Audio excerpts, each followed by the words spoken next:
Alô, comunidade das redes sociais. Mais uma vez aqui para tratarmos de mais um tema. E hoje eu gostaria de falar sobre os equívocos dos sentimentos.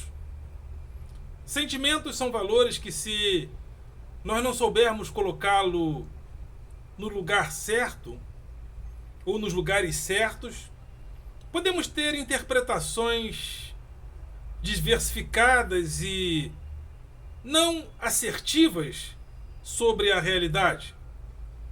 Então nós precisamos saber o que são os sentimentos, como eles nascem, ou pelo menos intuirmos e buscarmos referências históricas de como os sentimentos foram sendo construídos, para que a gente não cometa equívocos sentimentaloides, ou entendermos que os sentimentos são os grandes guias das nossas relações. Não que não haja sentimentos nas ocupações humanas, mas quando nós focamos as coisas num hiperromantismo sentimentaloide, podemos ter dificuldades de interpretarmos a realidade. Porque sentimentos são datados. Sentimentos são construídos historicamente e cada maneira de sentir responde pela história dos sentimentos. Existem coisas que os gregos faziam no passado, como, por exemplo, sacrificar pessoas. O próprio Suetônio, das suas obras, ele fala como os gregos colocavam crianças que não vinham ao mundo em estados físicos razoáveis para serem expostas. Por exemplo, a história de Édipo é isso. Édipo foi uma criança que nasceu com deficiências na perna e, por causa disso, foi exposto para ser morto por animais ferozes. Porém, ele foi encontrado por pessoas que os salvaram. Então, mas hoje, a maneira de sentirmos hoje não admite que um pai faça isso. Há pouco tempo, antes dos valores românticos, dos valores sentimentais, românticos, do amor sexual individual romântico chegar, entendíamos que o amor era compromisso de família. Por exemplo, se pegarmos o texto bíblico, vamos ver que os heróis da fé, os patriarcas, como por exemplo o filho de Abraão, Isaac, amava Raquel, mas já havia ali um compromisso de família. Mas, com o tempo, construímos valores do sentimento, porém, cada sentimento, dentro dos seus valores históricos, eles são datados. Nós sentimos de acordo com as representações históricas dadas nos nossos dias, dadas nos nossos tempos. E quando simplesmente interpretamos a história a partir dos sentimentos, podemos ter interpretações equivocadas. Como, por exemplo, hoje nós sentimos a partir da máquina capitalista. A Deleuze e Guattari fala da máquina despótica e da máquina capitalista. Da máquina despótica e da máquina capitalista. Ele fala de uma outra máquina, daqui a pouco eu lembro, mas a máquina despótica, a máquina territorial, onde as pessoas organizavam a sua vida através do território, e a própria maneira de pintar o corpo era uma relação com o território. A maneira de cantar de acordo mantras que representavam a natureza era uma relação com o território. Então as sociedades se organizavam a partir do território. Era a máquina territorial. Depois vem a máquina despótica, onde o corpo do rei, o corpo do déspota é a medida de organização das sociedades, até que a máquina capitalista chegou e o registro da organização social é o capital. E hoje nós sentimos a partir do capital. É o capitalismo que nos organiza. É o capitalismo que é racista. É o capitalismo que forma a guerra. Então, a guerra não é um produto da maldade humana hoje. A guerra é um produto do capitalismo, mas temos a tendência de apontarmos para os sentimentos. O homem faz a guerra porque o homem é mau.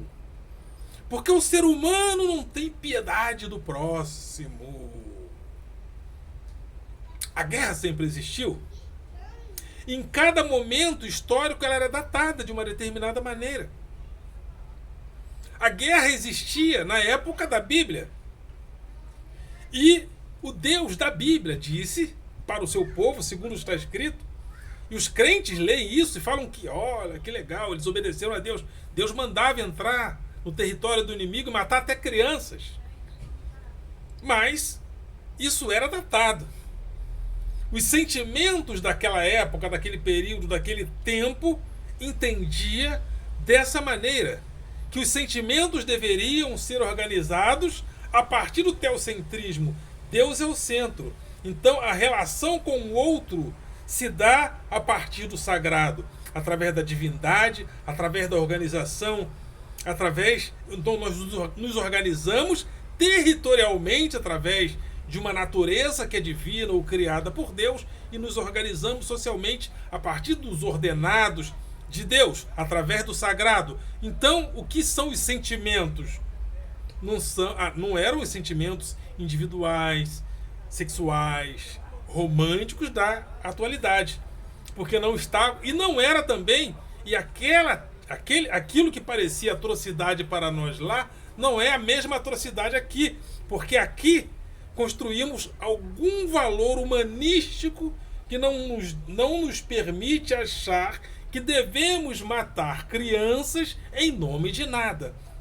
Mas continuamos, a partir de uma lógica capitalista, bombardeando cidades e matando crianças, velhos, aleijados, mas dentro da lógica capitalista. Porque a lógica, e só podemos criticar e questionar a guerra se questionarmos o capitalismo, porque é ele que atravessa os nossos sentimentos e a maneira de nós agirmos. E quem são os senhores da guerra? Não são industriais A, não é o industrial A ou o industrial B. Existe sim todo um mercado financeiro que valoriza-se a partir da lógica da guerra. Os rumores de guerra faz com que a logística da guerra, com que os produtos que direta ou indiretamente estão relacionados à guerra se valorizem. E nós, no dia a dia, consumimos esses produtos dentro da lógica da máquina capitalista. E como parar essa máquina? Individualmente, não, é uma máquina. E uma máquina não pode ser parada assim. Se você não pode parar uma locomotiva, mas nós só podemos questionarmos a guerra. Por que questionamos a sociedade do passado, dizendo, não, isso não é legal. Precisamos construir valores humanos, porque questionamos a máquina despótica, questionamos a máquina territorial. Mas entramos na máquina capitalista com problemas seríssimos dentro dessa própria máquina. Porque quem fez a Primeira e a Segunda Guerra Mundial ocorrer foi a máquina capitalista. E a máquina capitalista, ela faz a indústria da guerra girar sem um culpado. É uma maldade, sem maldoso. Aí nós pegamos o Benjamin Netanyahu e falamos, é ele. É ele. Não é só ele. Ele é um filho da puta, desculpe a palavra, mas é. Mas a lógica da guerra é consumida por todos nós. E agora nos voltamos para os rumores de guerra do que está acontecendo em Israel e já esquecemos a Ucrânia. Porque a guerra dentro da máquina capitalista caminha com as suas próprias pernas. E não é só uma questão de o homem é mau.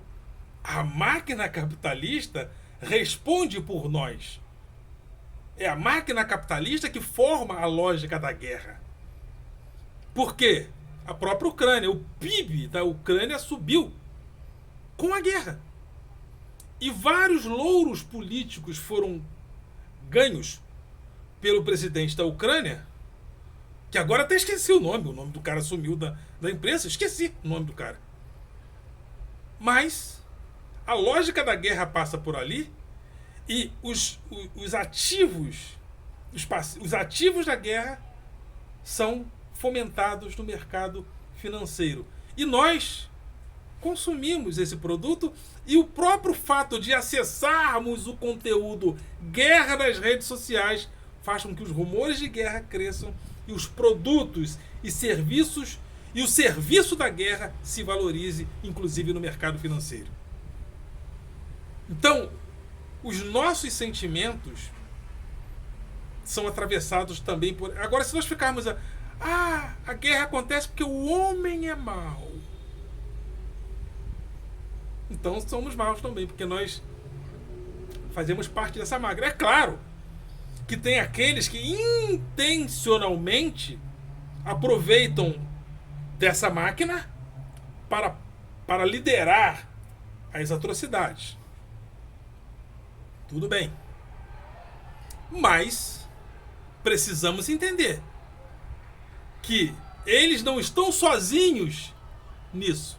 Existe um grande mercado de rumor de guerra que faz com que os ativos, produtos e serviços da guerra se valorizem, principalmente no mercado financeiro, porque o nosso capitalismo ele é, sobretudo, um capitalismo financeiro e de plataforma.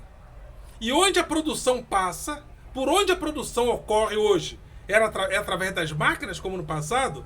Não, é principalmente através de plataformas. É a partir das plataformas que geramos recursos. É através das plataformas que geramos mais-valias. Até o professor.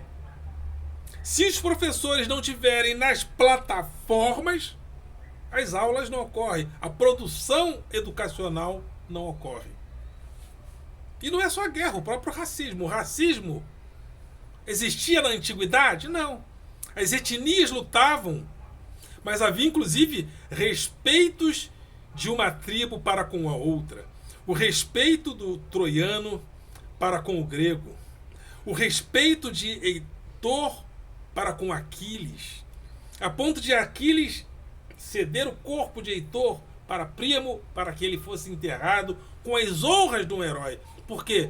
Porque o herói grego sabia muito bem que o herói troiano era valoroso, por isso que o herói troiano valorizava o próprio herói grego, o guerreiro inimigo me valoriza, por isso que algumas tribos comiam o coração do derrotado para pegar dele a sua bravura, porque a minha bravura é valorizada se o meu adversário for valoroso. Então é isso. A guerra ocorria dentro, ou seja, não havia racismo entre aqueles povos, por mais que houvessem diferenças étnicas. Os índios, os negros da África, quando começaram a vir para cá, e os próprios índios lutavam em etnias, entre etnias, uma etnia contra a outra. Mas o racismo de se considerar que eu, como raça, que eu sou uma raça superior à tua, é produto do capitalismo. É o capitalismo que diz: aqui é a Europa, berço da filosofia, berço da erudição, o berço da civilização. Aqui é a Europa, o berço da industrialização. E aqueles que não são europeus e fenotipicamente brancos são inferiores, precisam chegar onde nós estamos. Aí nós construímos o racismo, porque é a máquina capitalista que constrói a indústria e a mais-valia da suposta evolução que os outros deveriam considerar. Então, o racismo é produto do capitalismo. E como combater o racismo? Combatendo o capitalismo. Só que a gente chegou à conclusão de que o capitalismo não deve mais ser combatido. O liberalismo não deve mais ser combatido, o neoliberalismo não deve mais ser combatido, e o negócio é buscar o déficit zero. Vamos buscar o déficit zero. Se a gente não combater, não questionar o capitalismo, nós jamais questionaremos o racismo.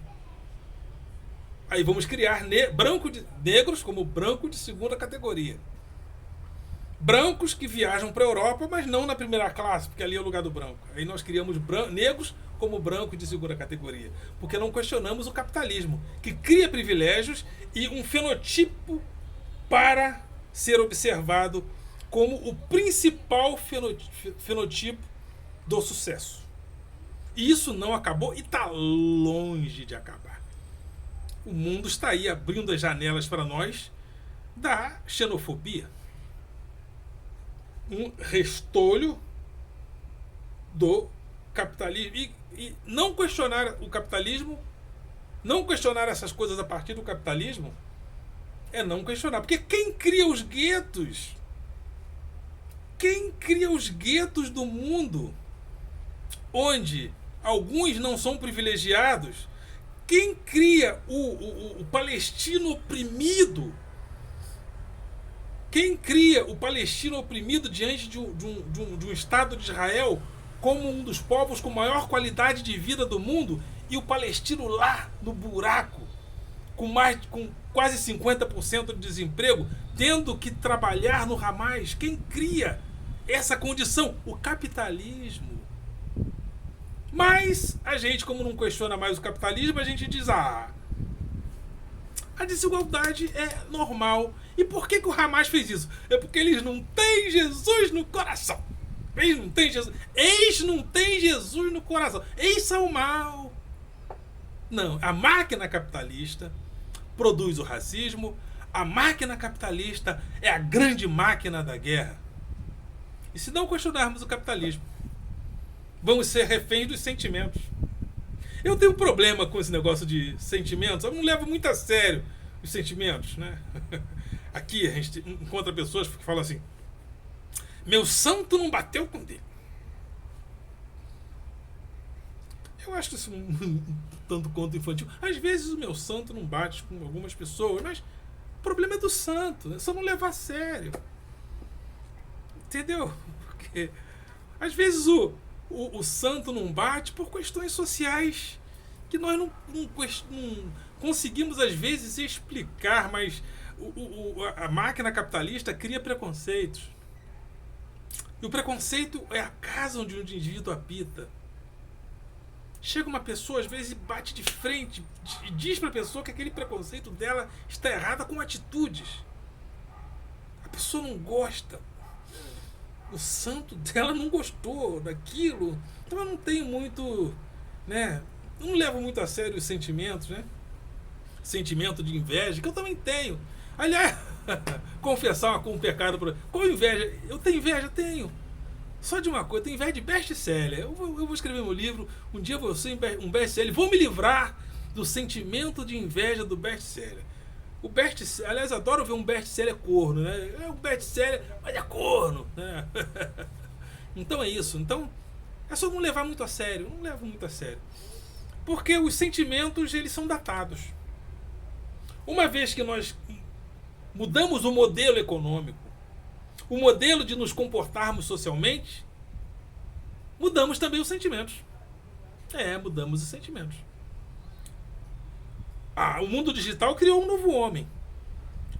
A indústria criou um novo homem. Um homem cujo corpo é mercadoria que produz.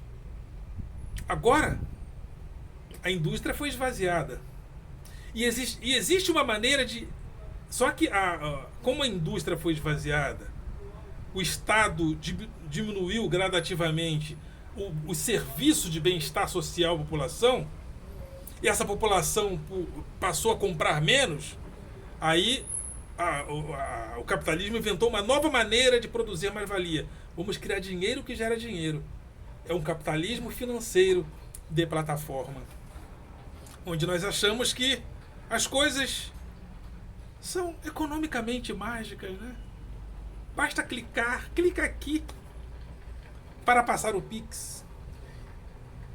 Eu ainda vou falar melhor sobre isso, mas isso cria novas subjetividades. Novas subjetividades, novos problemas e soluções para o interior da máquina capitalista. Voltamos em outra oportunidade para falarmos mais disso, ok, galera? Vocês são do coração.